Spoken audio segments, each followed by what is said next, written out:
Jangwa lilikuwa tulivu na kimya. Waisraeli waliweka kambi chini ya mlima mrefu wenye miamba ulioitwa Sinai. Mlima huo ulipaa juu angani, miteremko yake ikifunikwa na kivuli, kilele chake kikigusa mawingu. Waisraeli walikuwa wamesafiri siku nyingi kufika mahali hapa. Waliweka hema zao, wakakusanya mifugo yao na wakangoja. Hawakujua bado kwamba mlima huu ungebadilika kuwa mahali patakatifu zaidi katika safari yao. Asubuhi moja, Mungu alimuita Musa.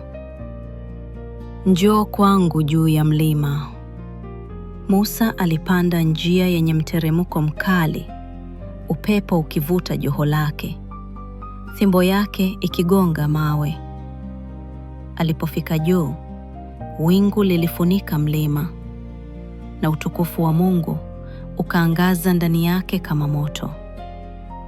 Kutoka kwenye wingu, Mungu akanena, "Waambie watu wa Israeli, mmeona jinsi nilivyowaokoa kutoka Misri. Mkisikia sauti yangu na kushika agano langu, mtakuwa mali yangu ya thamani." Moyo wa Musa ukaungua kwa hofu na kicho. Akashuka haraka kuwaambia watu. Kambi ikawa kimya Musa aliposema maneno ya Mungu. Watu wote kwa pamoja wakajibu, "Yote ambayo Bwana amesema tutayafanya." Kisha Mungu akamwambia Musa awaandae watu. Kwa siku 3 waliosha nguo zao, wakaweka mipaka kuzunguka mlima na kungoja kwa hofu.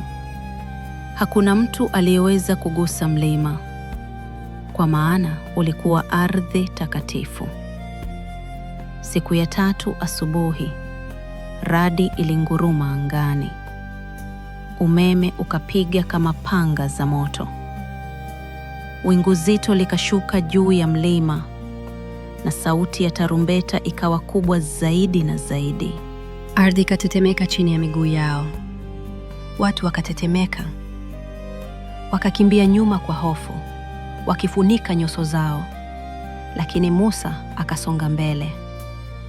Yeye peke yake alipanda juu, akiingia ndani ya wingu lenye moto ambako Mungu alikuwa anamsubiri. Na pale juu ya mlima Sinai, Mungu alimpa Musa amri zake, maneno 10 ya thamani, sio ya kuumiza, bali ya kuongoza, kama vile baba mwenye upendo akiwafundisha watoto wake. Amri 10 zikielezwa kwa urahisi kwa watoto. Mpende Mungu kwanza. Usifanye chochote juu yake. Usitengeneze sanamu wala kuziinamia. Heshimu jina la Mungu. Usilitumie kwa mzaha. Utunze Sabato iwe takatifu. Pumzika na umkumbuke Mungu. Waheshimu baba na mama yako. Usiue.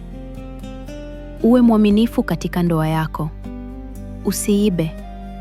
Usiseme uongo. Usione wivu wa kile ambacho wengine wanacho. Mungu mwenyewe aliandika amri hizi kwenye mbao 2 za mawe kwa kidole chake mwenyewe. Hazikuwa minyororo mizito, bali njia ya uzima. Njia ya watu kuishi katika upendo, amani na utakatifu.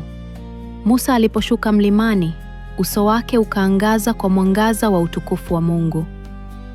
Watu wakaangalia kwa mshangao aliposhika zile mbao juu. "Hizi," Musa akasema, "ndio maneno ya Bwana. Yahifadhi moyoni mwenu.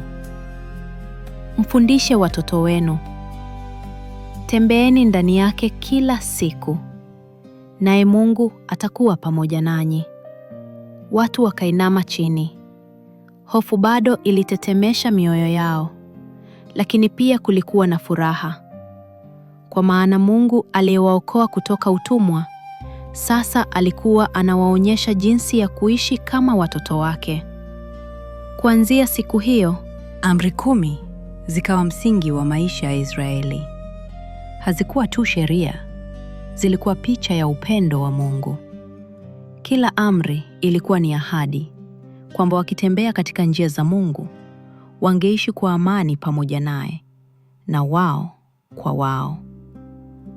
Watoto, sheria za Mungu ni zawadi.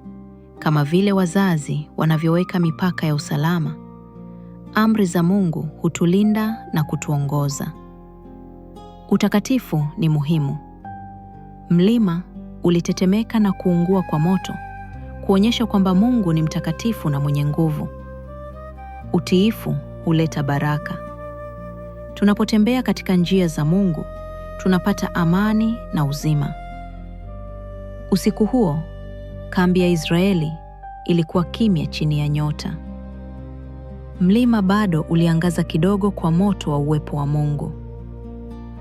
Watoto wakalala karibu na wazazi wao, wakisikiliza mlio wa moto wa kambi. Na katikati ya kambi, mbao 2 za mawe zililazwa. Kimya, lakini zikiwa zimejaa maneno ambayo yangewaongoza watu wa Mungu vizazi kwa vizazi. Na watoto, kama vile Mungu alimpa Musa amri 10, leo pia anatupa neno lake. Maneno yake si ya kututisha, bali kutusaidia tuishi kwa upendo, wema na amani. Kumbukeni usiku huu. Mnaposikia neno la Mungu na kulihifadhi moyoni mwenu, mnatembea katika njia ile ile Mungu aliyowapa watoto wake zamani. Sasa, fungeni macho yenu, tulizeni akili zenu, na mlale mkijua kwamba Mungu anawapenda na anataka kilicho bora zaidi kwa ajili yenu. Usiku mwema, rafiki mdogo.